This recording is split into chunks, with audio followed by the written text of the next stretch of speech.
In this video, I'll be taking you on a tour through the Abuja International Airport Road, and of course also touch on Lugbe, which was once a satellite town that has been integrated into the FCT development plan.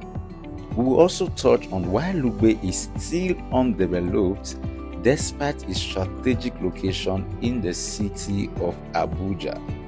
But before we dive into that discussion, I would love us to quickly look at the Abuja City Gate. When you are coming from the international airport towards the city center, you will observe or notice the city gate just before you get to the city center. The Abuja City Gate, built in the early 1990s, serves as a ceremonial entrance to the city and commemorates Nigeria's move of the federal capital from Lagos to Abuja. The gate was designed to serve as a symbolic entrance into the federal capital city. It is located along the Umaru Musa Yaradua Expressway, that is the airport road, marking the entrance to the city center. It is positioned at the southern approach to the city, welcoming visitors arriving from the Nnamdi Azikiwe International Airport. It functions as both a physical and symbolic gateway to the Nigerian's planned city.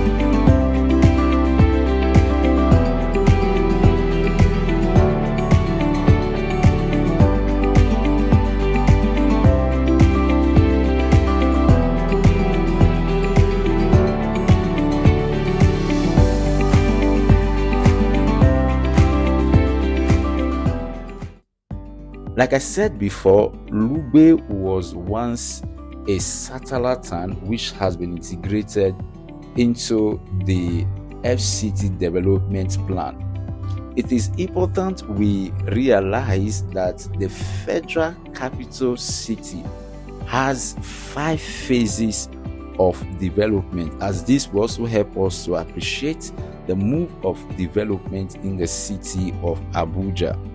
We have 5 phases, like I said, phase 1 to phase 5. And in phase 1, you have districts such as Maitama, Gariki, Asokoro, Guzape, and others. While in phase 2, you have districts like Uye, Jabi, Utako, and others. While in phase 3, you have districts like Gwarimpa, Life Camp, and others. Then you have phase 4.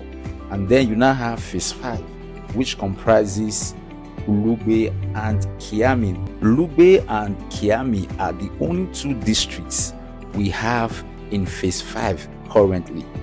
Now, the federal capital city is planned in phases, like I have explained before. The expectation was to develop the city phase by phase, in sequence by sequence, as the population grows.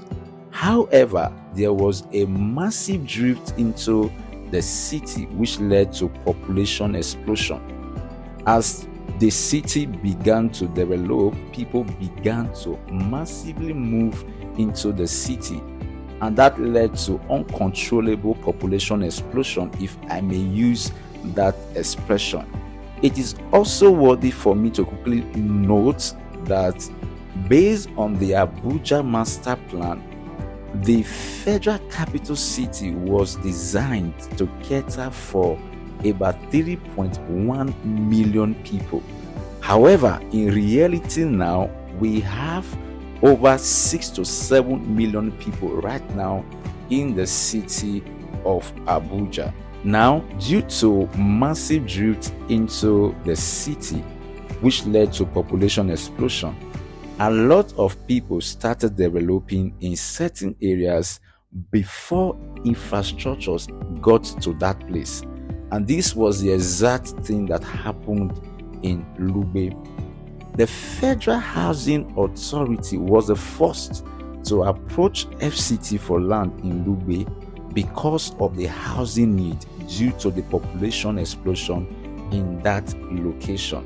They provided infrastructures to the best they could, which was not really tandem with the standard provided in the city. When you observe the infrastructures in Lugbe generally, you will realize that what is obtainable in that location cannot be compared to what is in other phases of development, such as the phase 1 and phase 2. So because of how the city of Abuja has been planned, the city is supposed to develop in phases, from phase 1 to phase 2 to phase 3 to phase 4 and then to phase 5. Now the phase 1 of the city has been fully developed. Phase 2 has been developed as well. Phase 3, some part of phase 3 is still being developed. It has not been fully developed, and of course phase 4 has not really been touched. And then of course phase 5 is still on its way. One would have thought that because Lugbe has great population and because it has also been integrated into the FCT development plan, the government should move to that location and start building infrastructures. Well, that would have ordinarily been the case going by simple logic, but then these work are done in sequence and in phases. Definitely the government will touch on Lugbe when the time comes, but for now they will need, based on the move of development, they will need to focus on phase 3 and phase 4 fully first before they eventually move to phase 5, which is Lugbe. There are some great landmarks located in Lugbe, such as Lugbe ShopRite, River Park, and Dunamis International Gospel Center, a 100,000 capacity auditorium. Based on the move of development that we just discussed, if you are looking at getting high return on investment, I mean maximizing profits from real estate investments, I would strongly recommend that you invest your money in phase 4 and phase 5. The reason is because phase 1, 2, and 3 are already developed to a very great extent. You may not be able to maximize profits when you invest your money in that location, especially if you are doing it for high return on investment. I'm talking about capital appreciation. But then if you are looking at for maybe short-let or rental income for consistent cash flow, then you can consider phase 1 to phase 3. But if your intention for investments is capital appreciation, strong capital appreciation, then you should consider phase 4 and phase 5. So any property you see around phase 4 and phase 5, after doing your due diligence, I will highly recommend that you go for it. A wise man once said something that really resonates with me. He said, look out for where people are going. Go there before them, buy a portion of the land and wait for them. By so doing, you become the king in that place. So if your purpose of investment is to gain strong capital appreciation, phase 4 and phase 5 is highly recommended for you. And like I said before, in phase 5 we have Lube, which is the airport road generally, and we also have Kiami. So I would love you to take advantage of any investment opportunities located in that location. I hope you enjoyed this tour and all of this explanation, and the whole essence is for you to understand how the city is, and of course how to also position yourself for you to leverage on real estate investment opportunities around certain location for maximum profit. Until I come your way in our next video, see you on the other side of words. Bye for now.